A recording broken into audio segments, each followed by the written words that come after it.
Menarilah, seakan tidak ada yang melihat. Menarilah untuk tawa, air mata, dan kegilaan dalam mencari harapan. Pakai benang emas ini. Aku gak ada niat buat gangguin kamu.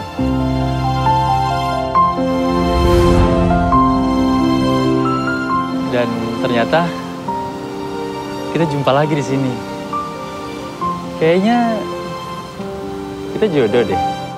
Seperti langit Yasmin, apa sih yang membuatmu sangat bertekad menjadi penari solois? Mak nggak mau kamu menjadi penari, nak. Mak mau kamu menjadi pewaris tenun kita yang sudah dijaga Nek itu sejak dulu. Saya rasa ibu terlalu egois. Walaupun saya baru mengenal dia, Yasmin punya bakat, Bu.